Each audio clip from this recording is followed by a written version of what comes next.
everyone. Hi, Roz. Thank you for joining me for Where I'm From, number 94. Today, Roz is joining me, and we're going to quickly talk about what we're reading. I'm reading Saving Time, Discovering a Life Beyond the Clock by Jenny Odell, who also wrote How to Do Nothing. And both of those titles are very meta because neither of the books are like about that sort of, they're about deconstructing the idea of time. Where does that idea come from? Who owns whose time? You know, all these kind of like larger questions. And I'm finding it really thought-provoking and full of questions that are worth considering. So what are you reading, Roz? I started thinking, I'll talk about this book, which I've just read, but I also want to talk about this and this and this. I'm just going to hold up three. There's Waterlog by Roger Deakin. Okay. There is Estuary by Rachel Lichtenstein. Beautiful looking books. Beautiful. These titles. And how about this? The Foghorn's Lament. That's a very noticeable foghorn. It is a very noticeable foghorn, and it's by Jennifer Lucy Allen. And what just captivated me about these books, I read one and I thought, gosh, I've found, and then found another one about water and things by the coast, and I just got drawn into it. And all these people are writing about things that have seized their imagination, and they just love them. And they thought, well, I'm going to write a book that shares the thing that I love. And this is something that I think we really do as creatives. This is an essence of creativity. We get our weird thing that we love, and then we think, I want to make something that draws other people into this as well. I love that. And I think it almost is the only sustainable way to be a creative, because because your love for the thing keeps you going. And for me, like, I had to divorce myself from product, like any obsession with that. Like it needed to really be a sustainable process, because that's where you spend most of your time. Product is a really small part. Also, I think you get something much more interesting and genuine and original if you work that way, because it really comes from you. And although you do have to make something that reaches out to other people, so that they can share it can't just be your it can't just be self-indulgent, but still you end up with a pile of books like that one about foghorns. It's wonderful. Well, and you have written books about writing books, correct? I have, yes. Yeah. So I saw that as part of your CV. It was like, and then I looked on Amazon. It's like, there's quite a few on there that you've written.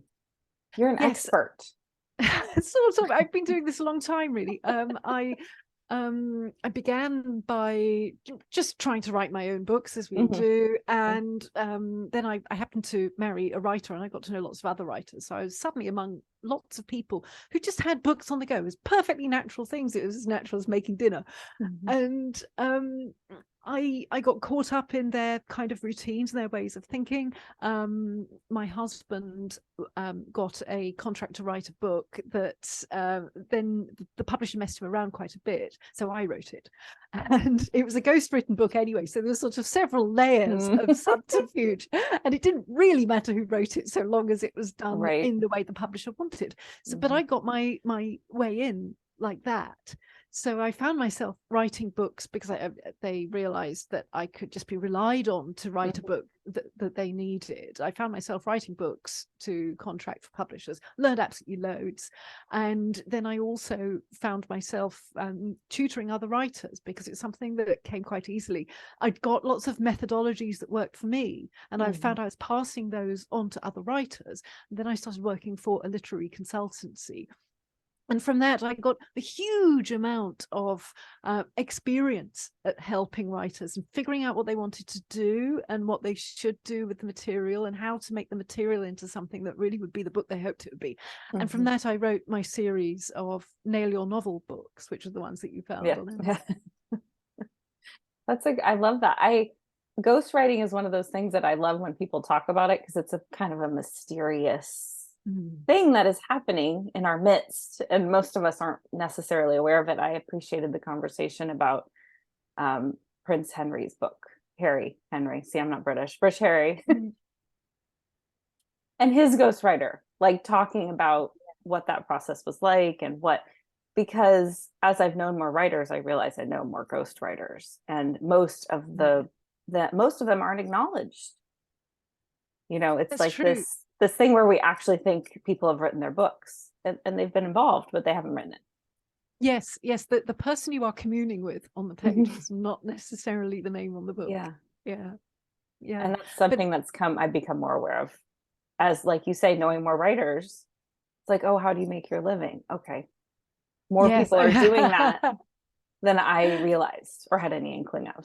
So. It's very good practice though for that you can bring back to your own books, because you get to really be inside the mind and the world of somebody who isn't you, and that makes it much more possible for you to write books about people who aren't like you. And if you think about it, in a novel you need quite a spread of humanity. You can't just have people like you. In my most recent novel, which is that one, it's called Everrest, I've got... You should show it. Yeah. Yeah, of course. There it is. Another beautiful cover. Thank you.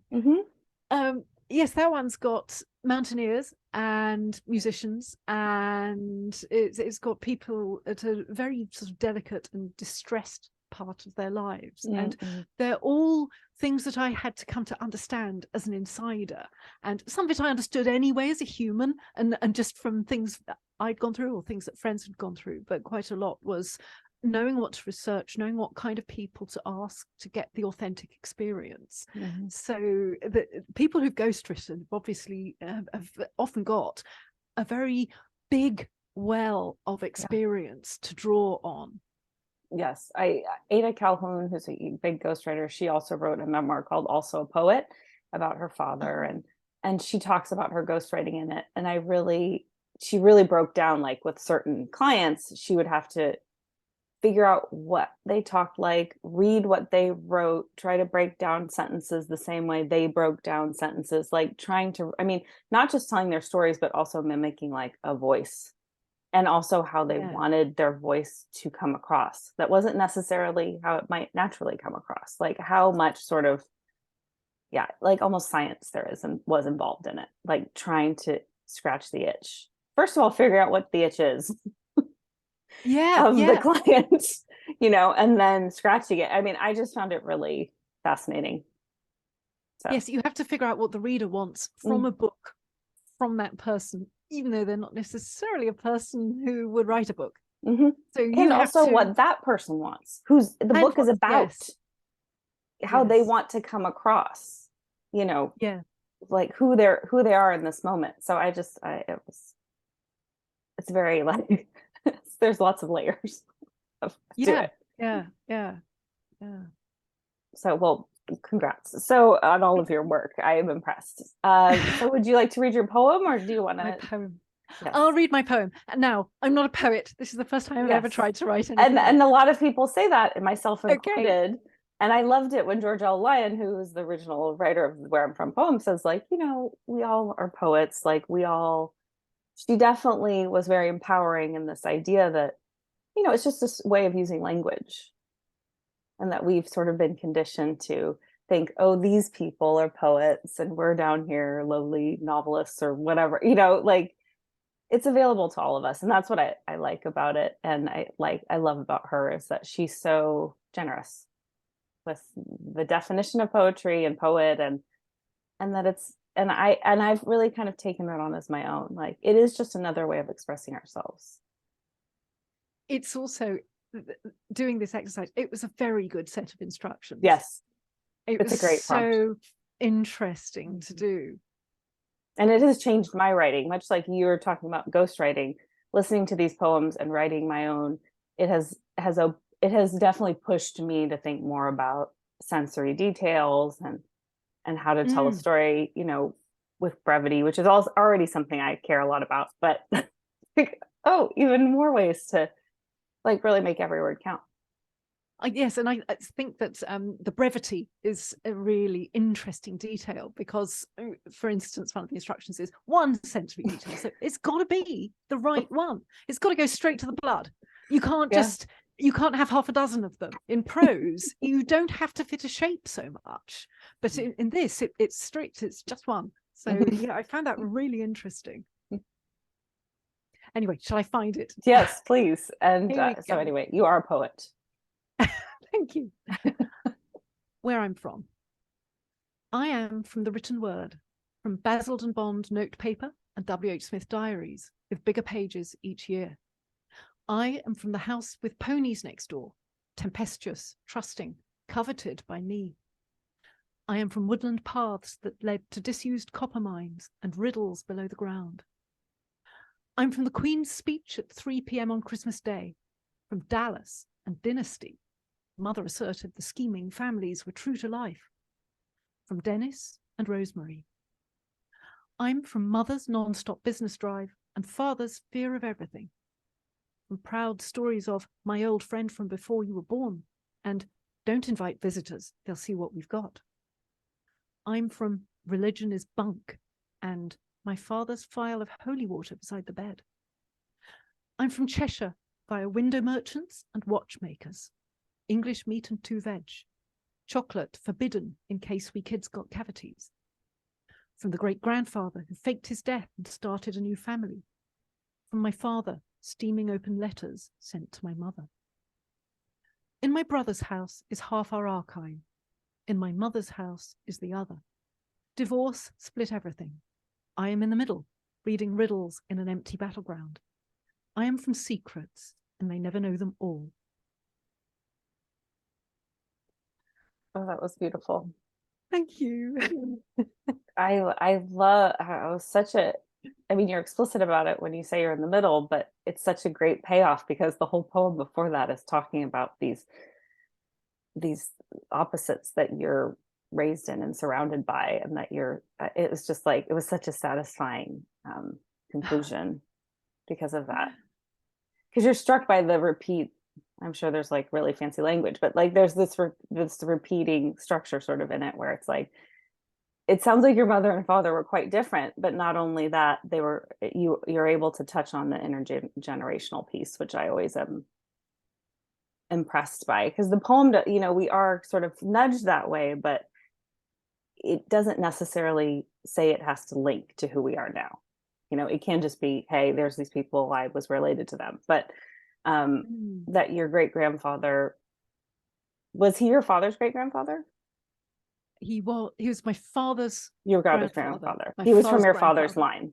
From So my father's line. making that link between him and your father steaming open your mother's letters, you know, it's it hits you in a different way than if they were separate. It feels like, oh, of course he has trust issues. Yeah. He would have trust issues.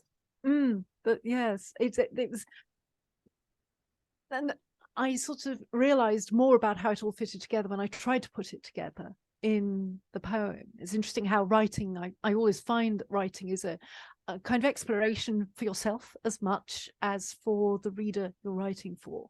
But seeing a pattern and starting to think, oh, does fit with that.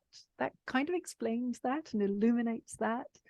And I think the best writing is, with the best writing, you feel like the writer is going through a process of self-discovery as well. They're not just performing something they've performed lots of times before. They are sharing it with the page and in the moment. And I think that's what can draw a reader in. I certainly find that with prose anyway. I'm very fond of personal essays. I love personal essays where people talk about just little details that have taken them somewhere and just made them realize a little thing about themselves or about humanity or about something they didn't fully understand. And I love all that. Me too. And I think as a writer, I certainly at the beginning, I felt like, oh, to make this universal, it needs to be, you know, wide in scope, but actually it's the opposite. Like the more, you know, dialed in you get to the experience, my personal experience, if I'm writing memoir, or the character's experience if you're writing fiction, like it, when you, and I mean, a lot of the poems are written by people who I have some overlap with. So I've yet to have, but I don't know if there's a poem that exists where I wouldn't have overlap. That's something that I'm like in the back of this experience. Like, will there ever be a poem that I won't feel some sense of like, oh, I remember that, or I know that, because so far it hasn't happened. And here we are at 94, like Yeah. there's this, because I think there is sort of this, especially as a young writer, I would say, I had this sort of idea of like, oh, well, my specifics don't really hold that much weight. It's just my experience. It's just been interesting as I've owned my own space in the world and my own story. I understand that my specifics do have weight. But as a young writer, I was like, oh, well, this isn't interesting. And it is so interesting when I hear it from others. And so I'm learning it's the same with me. That makes sense. I've know what I'm saying? Yes, I do, because I've interviewed quite a few writers, and one of them said to me recently that she had to kind of learn that it was okay to be exactly who she was. Yeah. And that was the thing to share. Mm-hmm. And I thought that was such a good thought. Mm-hmm. It's so simple, but it takes, it's actually quite a journey. It's easy when you're learning and you're being overwhelmed with what other people have done. And examples of ways that you're supposed to do things. And one thing that people often say is, how do they learn to be a writer? How do they develop a voice, particularly? But it comes from kind of trying a lot of things and seeing what works for you and what doesn't, and what's natural. It reminds me of, again, when I was a kid, I was always trying different handwriting. I did that too a little bit. Did you? Did you? Why were you doing it? Well, I grew up in a very kind of alternative hippies, not super, but pretty like hippie. And so my mom would write with her she's a right-handed person. She would write with her left hand to like unleash her subconscious. Like that's something she would do. And she went through a whole phase where she would only write with her left hand. And so I was like, well, I've got to keep both hands. Like it was like, I was very much a perfectionist, trying to like manage life through doing everything right. So I was like, oh, I'm going to write with both hands, but it's quite complicated actually to write with both hands as you're learning. I know, I used to do that too. So I would be like trying to, anyway, it was kind of a mess to be sideways. But why did you do it? Well, I would try other people's handwriting, because I would think that is a really handsome hand. Yeah, that's handwriting. I want to look like that on the page. So I would actually copy their handwriting for a bit, and then I'd find there was mostly it fell away and it went back to the original, except I would keep a few things. And that is how I think we learn a writing style as well. We keep the things metaphor that we can do and that suit us and that fit us. Yeah. And so that was, because you can't do something that's totally foreign. Like you can't, but if something is sort of in your wheelhouse and you just add a little flourish or something, I think that's a great. And I think a lot of writers, we also wanted to try on different lives, or I'll speak for myself. I definitely have always been interested in different lives than my own, and exploring that. And at first I did like dance and acting because those seemed much more available to me. As a woman, I didn't like take myself seriously enough to think I could tell my story. It's like, well, I can do other people's stories. That seems like something I can do. But I was always attracted to characters and being in a character and immersing myself. And I think it helped me understand myself and feel less alone. That was always the goal, feel less alone. Right, that's interesting. Immersing in characters, I really understood that when I wrote my first novel as me, because I'd written quite a lot of novels as other people. The things I used to ghostwrite were mainly novels. Oh, that's interesting. Yeah, and most ghostwriters just do non-fictional. People think it's mostly non-fiction, but there's a lot of fiction that's ghostwritten as well. So I used to ghostwrite novels. And when I came to write my own, and I had to really dive into a person, and I could invent them and make them exactly what I thought they should be and what I found personally interesting. I just thought, I'm never going to ghostwrite another novel again. This is too kind of interesting and precious, and it's got to be, I felt it really had to be kind of directed from the inside. and also I felt like I was exploring myself and putting on a role. I felt like an actor who was learning to really understand somebody. And also several other people in the story as well, because if you're going to write a book that doesn't seem too one-sided, you've got to understand what it's like to be the other people too. Definitely. Yes, and I think there's a ton of overlap there. I went from acting to writing like screenplays. That was my transition. Obviously, there's a ton of overlap there, but if you're going to write a good one, obviously every character can't be you. That's very boring. They can't talk in your voice, every single one of them. You know, every character has to have a different voice and a way of expressing themselves. And I always really enjoyed that. Like, you know, how does this person talk? How do they move? What do they like? How do they think and feel? And that's really interesting, because I found it very interesting when I was writing Everest, which has got 7 viewpoint characters. And I didn't set out to write 7 viewpoint characters. They just all came along and they needed to say their piece. And it was really interesting switching between one and the other, because I would think, okay, this person doesn't feel the same way as the others. So how do they feel about it? And it was quite liberating, because I would think, I would never feel like this. I would never dare behave like that. But I could make people who would. I know. It's a great feeling. I think being in the zone or the flow or whatever word you want to use, where you feel like your characters or the piece or whatever are leading you. It's such an amazing feeling. Yeah. Then it becomes hard to leave them behind. Yeah, I know. And you're like, please read this or make this movie, or because these people, you know, live in you. They're part of you. Yeah. Yes. And when people compliment it, do you find that sometimes you're like, oh, thanks. Like, it's like bigger than me. Like if someone says, oh, I wrote a comic book, and people were like, oh, I love these characters, or, you know, you're writing, and it's like, yeah, I appreciate that. That's really lovely. But also, don't you just love them? Separate from me. Like it feels separate somehow. It feels separate, and it felt like they were real. And while I was doing the writing and the editing and the very fine tuning of the editing at the end, I felt like they needed me. And then once it came to leaving them behind, that was quite tough, actually. They were entities by themselves, as you say, by then. And is it a series? Will you return to them, or is that? I don't know if they would have another story, really, unless I get a lightning bolt and something just compels me to go back to them. I think they're certainly the story, by the end of the book, the story was done. But that makes it quite hard, because you know, I would be very tempted. Again, it's because they become so real, and you understand them so well, and you spend such a lot of time with them. But I think there has to be a point where something has run its natural course. You see this with really with the really involved character-led TV shows. Some of them are made to go on longer than they should. Definitely. And it's a real shame, because they start to get a bit wearisome. And that's an awful thing to do to good characters and a good story. It's much better to leave them where they should be left.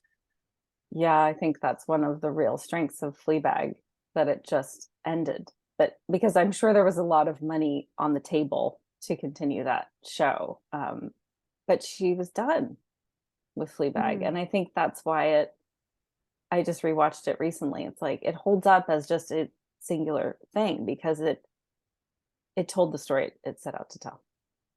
And then I haven't seen it yet, so no spoilers. But no, I haven't, and I know I should have, because it's British as well. Well, but it's really like also digest. It's just not that long. You know, sometimes someone recommends something, and I'm like, oh no, I'm not gonna watch 100 hours of whatever that is. Like that's just not gonna happen. Where this is like, I don't know, 12 hours. You know, or 6 hours. 6 hours. Like it's very really. Yeah, because it's just 2 seasons. I think it's 6 episodes, 30 minutes each.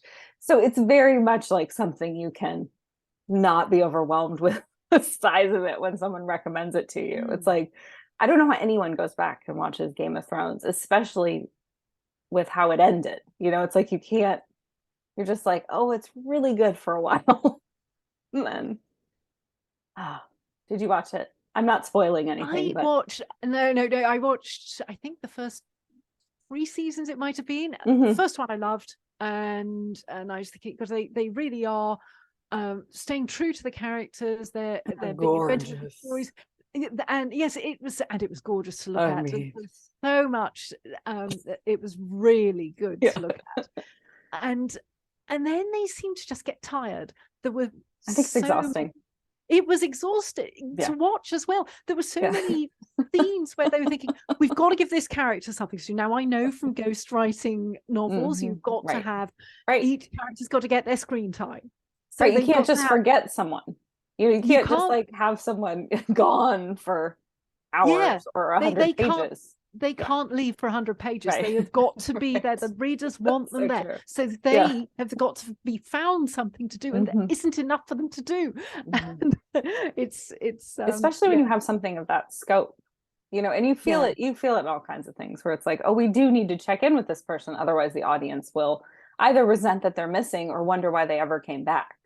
Because it'll just feel like narrative convenience. Like, oh, so now they're back because they're going to do something. It's very like obvious that they're going to do something if they've been gone for 100 pages and they show up. It is. So you have to keep them in play.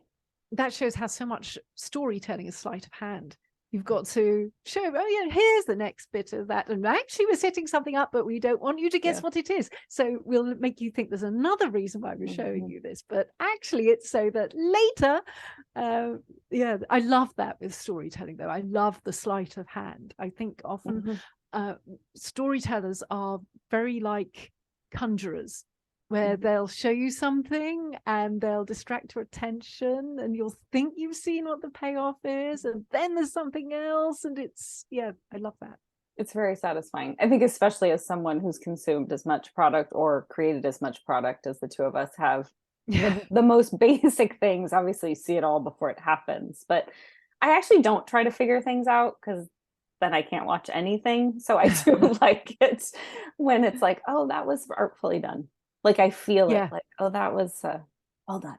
You like want to write them and say, good job. I see you. So yes, I see what you did. I see how well you worked that. Well done. Yeah.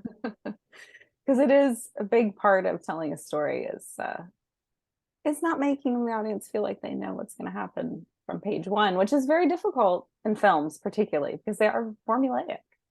That's why they work. So that they are, but still there are numerous ways to sneak things in and to use the medium in an original way. The thing is, I think all good storytellers know how they're handling the audience. They know exactly what they're doing, and I'm always fascinated by how people do that. Yeah, that's a good point. Because I think for me, when I'm writing, especially now that I'm writing my memoir, it's like I can't be too concerned with, or a memoir. It's not mine, it's the other ones, but I'm writing one, and it is true that it is still storytelling and how you are handling the audience, even though I'm not trying to imagine the audience. Like there is like you are directing them through my experience, but how am I doing that in a way that feels experiential for them, so that they're going through something with me, not just plodding along. Yes, you must be, because I've coached quite a few memoir writers, you must be pulling them along with your experience, making them understand why you wanted to tell them about this particular thing, when there's your whole life you could tell them about, but it's this particular thing you want to tell them about, and at this point in the story.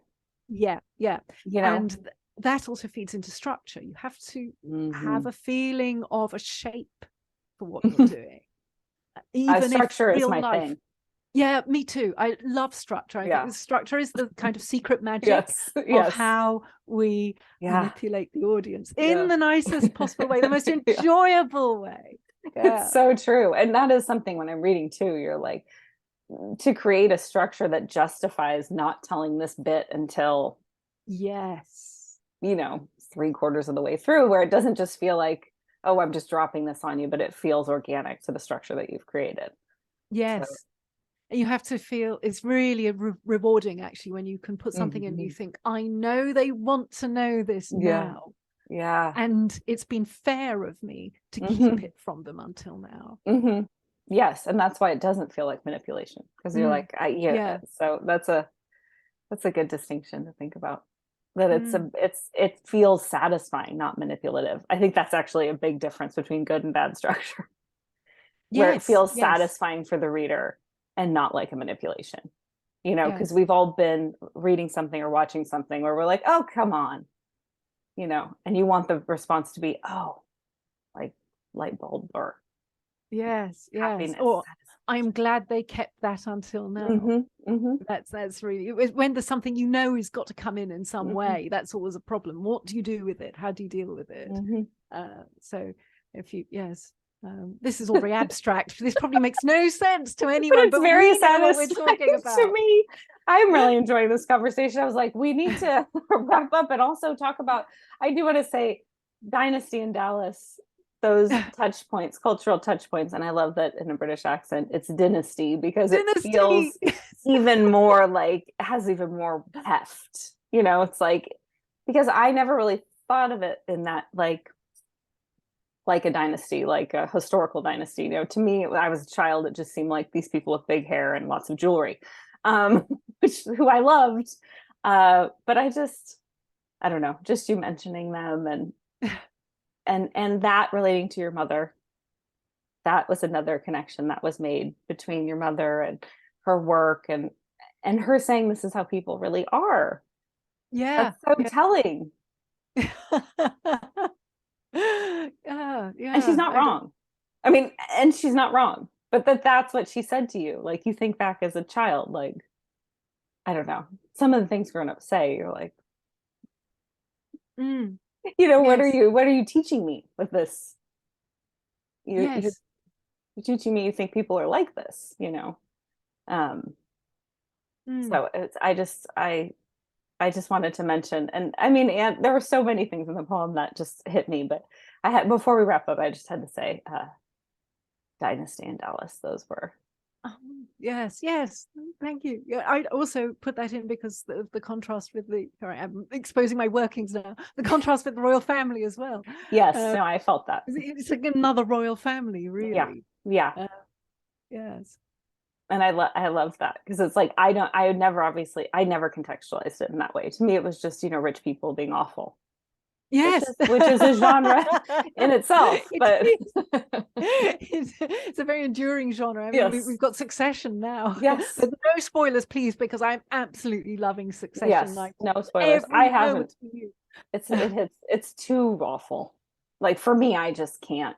I'm just like, oh, it's painful for me to watch. I think I have met quite a lot of people who've said that, and it's interesting how maybe they have gone to new extremes in awful and very realistic characters, and that may be what is difficult about it for some. Yes, it actually does feel real. Where Dynasty in Dallas, it was, it was elevated or like extreme or whatever word you want to use. It was not like grounded in reality. This feels like this is rich people being awful, but in a way that if you've ever known a rich person, which most of us have, whether we've worked for them or been related to them, it rings true. It feels real. Yeah, you're like, does. oh, this is I've seen this, and it's terrible, and I think also we're in a very different place sociopolitically than we were in the 80s. We have yes there's a lot more awareness of corruption, and people and more income disparity. There are billionaires. And there are lots of them. And in the world of Succession, again, I'm not spoiling anything, but there is the possibility that people will have no money. And that never really happened in Dallas and Dynasty. It was safe. The stakes were much lower. The stakes. Storytellers again, we are talking about stakes. That seems like a good place to wrap up. Do you have any last thoughts, Roz? This has been a real pleasure. What last you don't have to should I say where anyone could find me? Yes, that's a great last thought. A great last thought. Okay, I have a website which is rozmorris.org, and my name is spelled ROZMORRIS, and I just realized you can see that on the Zoom thing anyway, so I needn't have said that. No, it was good you said it. I'm glad you said it. So So go check out Roz's website and or her Twitter. That's where she is on social media. And thank you so much for joining me and sharing your poem and having this conversation about, it ended up being about storycraft. So thank you. Always does. It's the stuff of life for me. Okay, bye.